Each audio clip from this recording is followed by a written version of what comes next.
Welcome back to The Unpopular Teacher. I am Annie Lee, and this is The Great Unlearning.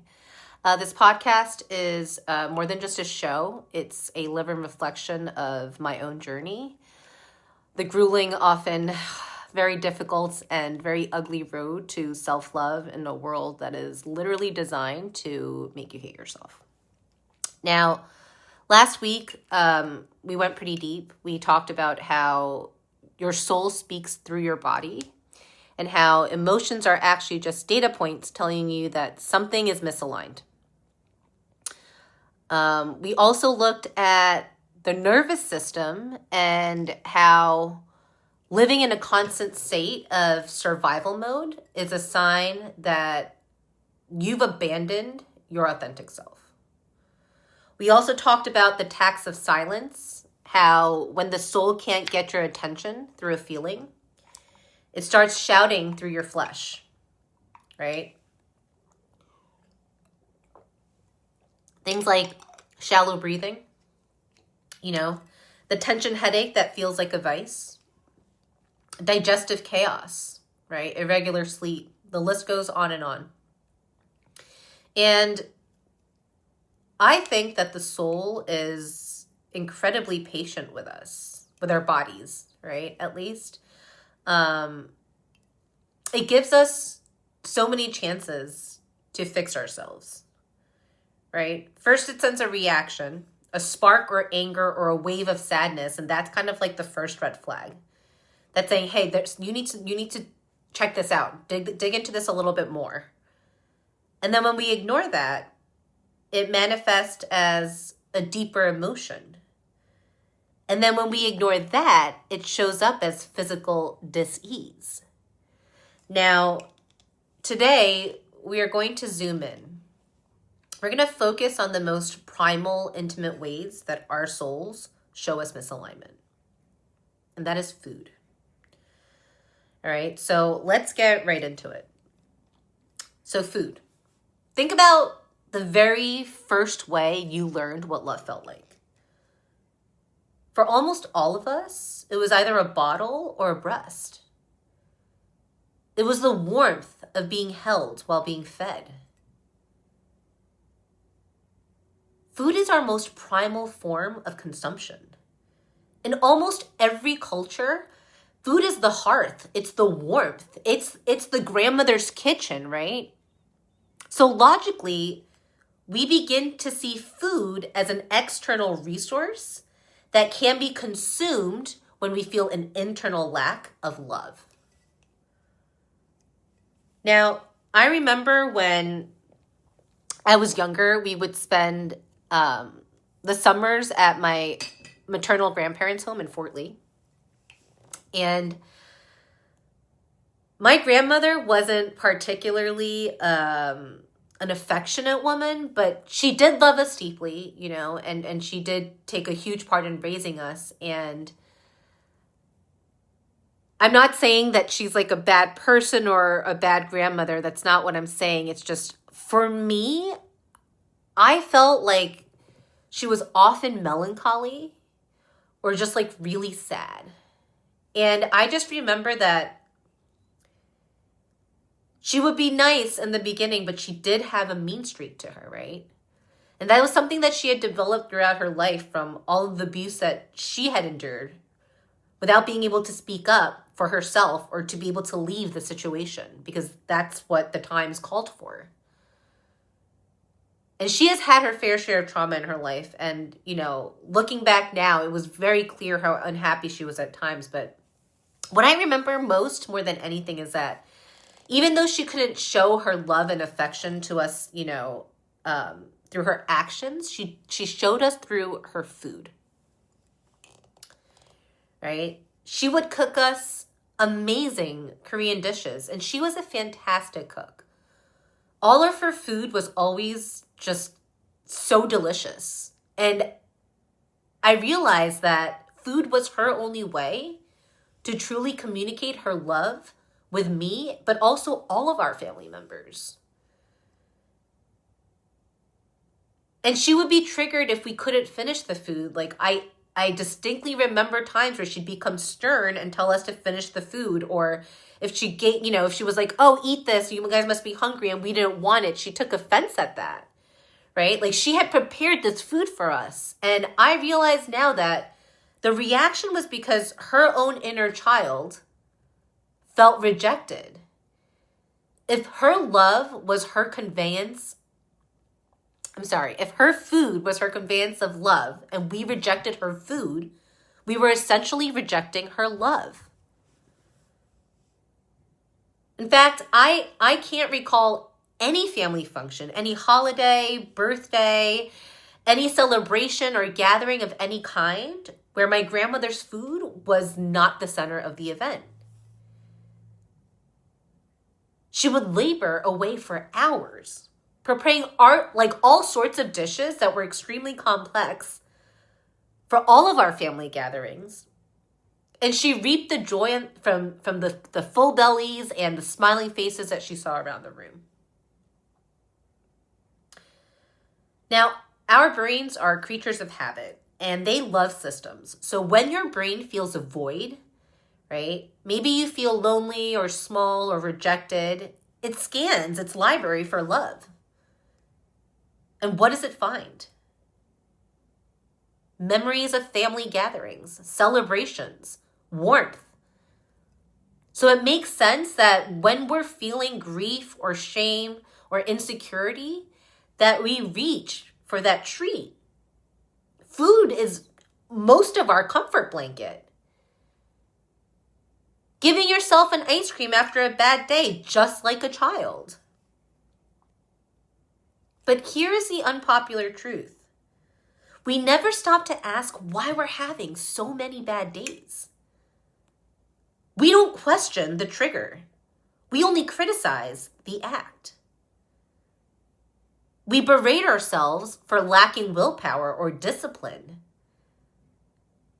We call ourselves weak for eating the 5th cookie. But the cookie isn't the problem. The discipline isn't the problem.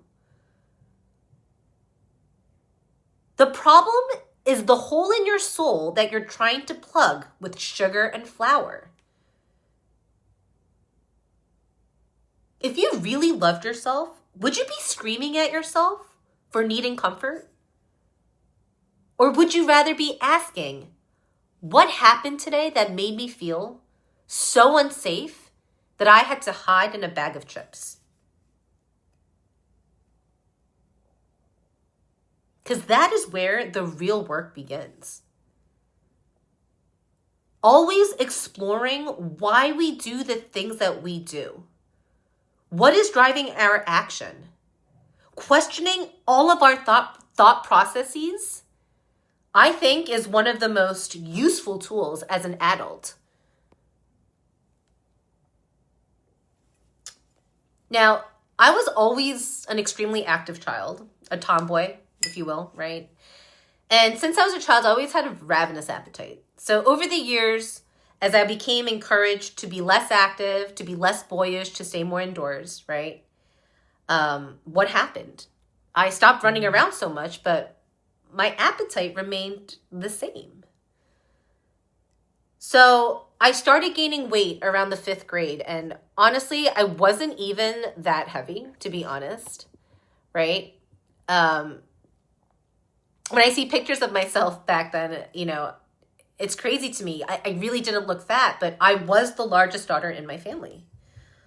All my sisters and my mom were so much smaller than me, thinner than me, petite, right? Both in height and weight. Like, I always felt like I looked like a giant next to them in all our photos. And I felt like I didn't fit into the Korean standard of beauty because literally strangers, right? My mom's friends would tell me that. And something that I heard all the time, and if you're Korean, you would understand it. There's a saying that says that the third daughter always marries well. Okay, that the third daughter will always be taken care for in her life, no matter what. And so literally, my parents' friends or strangers would say, oh, good thing she's the third daughter, basically saying that my looks weren't going to get me like a husband. How crazy is that? And hearing that as a child, really does something to your security. especially when you're hearing it in such formative years and then well into your adolescent years. You don't think that there's something wrong with them. You think there's something wrong with you. You internalize that shit. So naturally, as I grew older, I learned to use food as a medium to control how much I loved myself. And this is the twisted truth.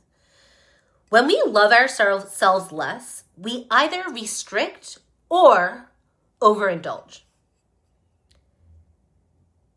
If I felt unworthy for whatever reason, I would eat to fill the void, right? Only to feel guilty about it later on, by the way. And then I would hate myself for having done it in the first place. If I felt like I needed to be better or do better, I would restrict my diet. I would starve to punish the flesh. And we use food to negotiate with our own souls. But without your soul, your body is just a limp log.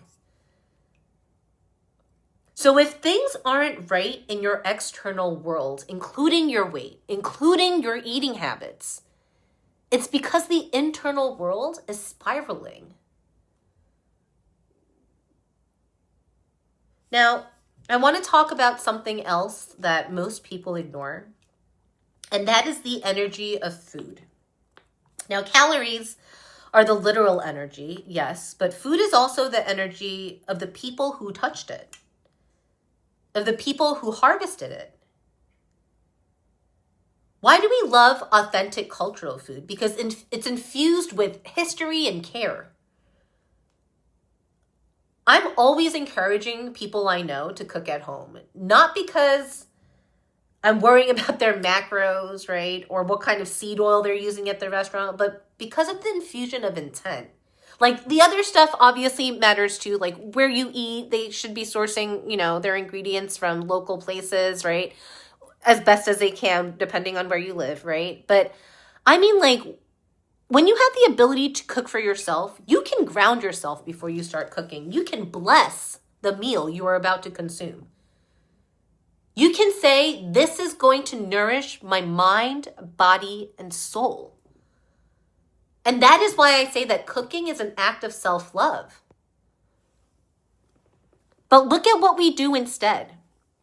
We eat food that has been created by machines and robots and giant corporations and huge warehouses in the middle of bumfuck nowhere.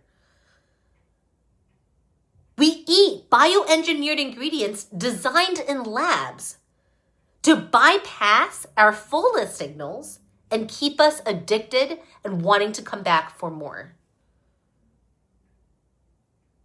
It trained us to shop for the ideal image of the food, right? Or the idea of the food rather than the food itself. And what I mean by that is that our fruits and vegetables are now genetically modified so that they are all perfect and equal. That is why new niche companies like Hungry Root, right, which isn't so niche anymore, has come into existence. They take the fruits and vegetables that were rejected because they weren't perfect and resell it at a cheaper price. But one thing we know about nature is that it's perfect because of its imperfections. So when we start altering the DNA and the makeup, the genetic makeup of these fruits and vegetables, what are we really doing to our own bodies? I mean, think about it. How insane is it that we care more about the brand name on our bag, right? Or the version of our iPhone than the literal fuel we put inside our cells?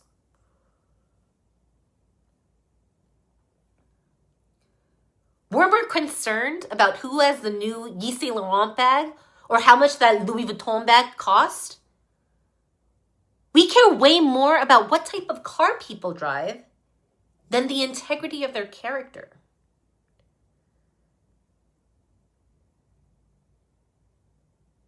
Most of us wake up and we put 70% plastic material on our skin.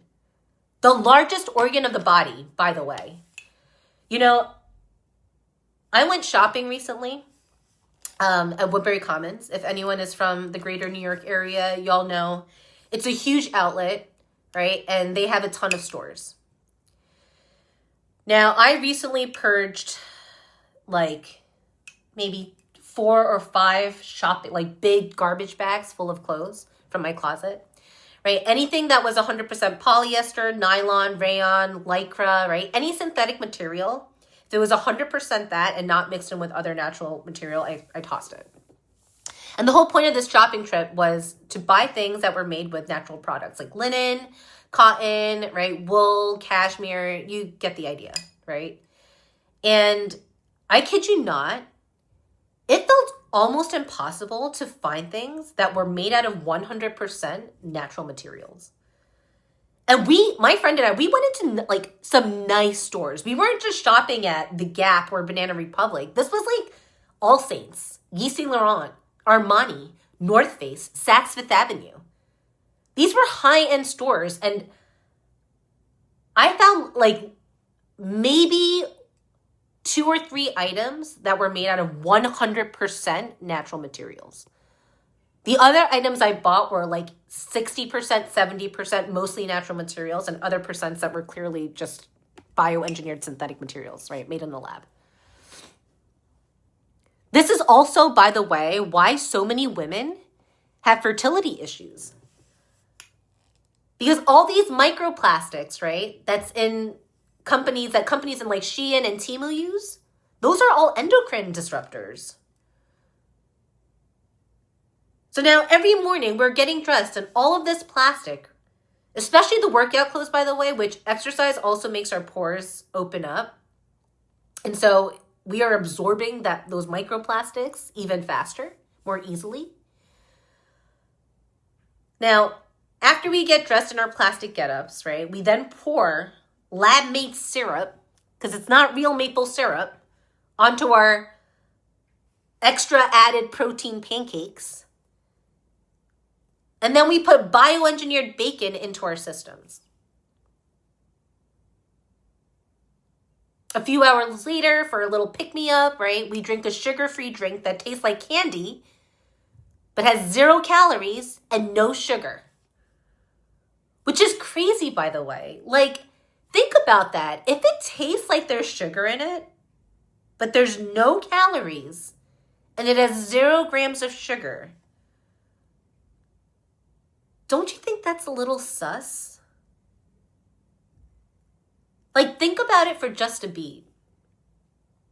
To me, that is like a huge red flag.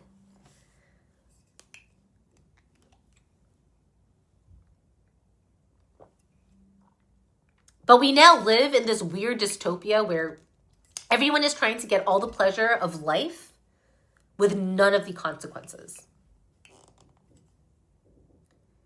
And that is the lie of our delayed consequences culture.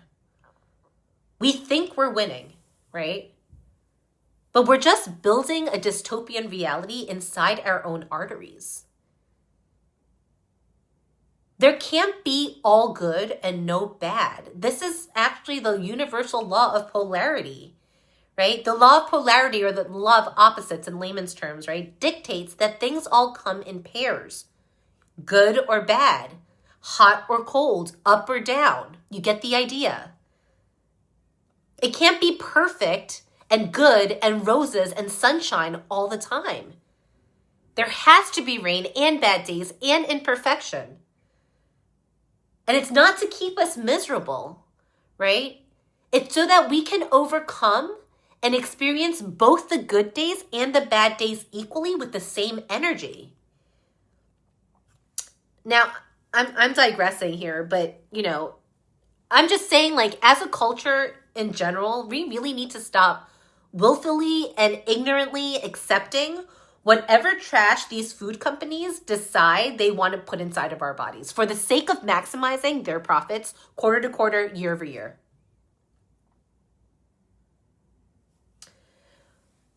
Now, for all of my women listeners out there, I think this hits at a different level of hell because we are monitored, shamed, and told constantly that our natural bodies are wrong, right? That if they don't fit a standard that applies to maybe 1% of the population, that there is something that you need to do to reach that standard, to be acceptable in our culture and society today. Now, when I was younger, I was not considered like a pretty child.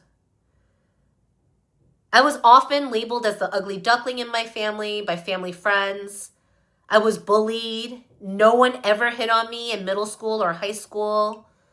So that by the time I went into college at 18, I decided to reinvent myself. I hit the gym. I wore different clothes. I started wearing makeup. And suddenly, I was getting male validation left and right. And I never experienced that before. So that validation became my drug. I needed it to feel worthy of myself. And that need became so extreme that I developed exercise bulimia by my sophomore year. I would spend hours trying to burn off every single calorie that I had consumed that day. It wasn't about health. It was about purging the sin of existing in a body that might not be perfect. And then when I graduated college and then I entered the real workforce, I shifted to structured bulimia. I told myself, you know what? I'm not purging every day, so I'm fine. You always make up excuses.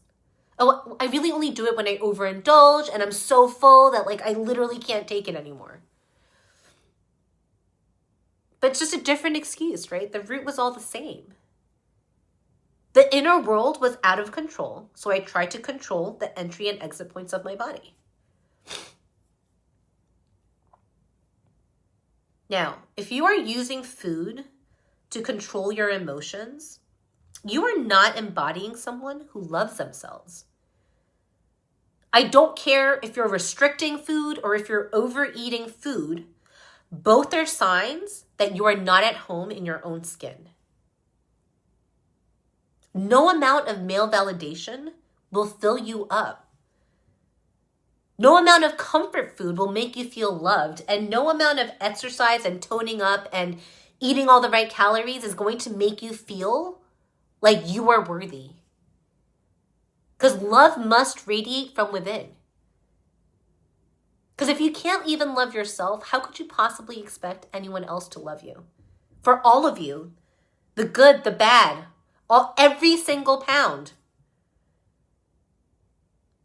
And the only way to build unshakable self-love is to face all the parts of yourself, right?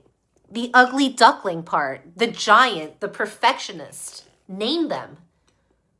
Process them and accept them.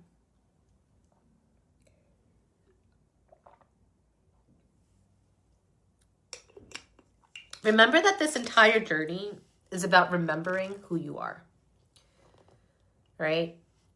You're not a caloric intake. You're not a clothing size.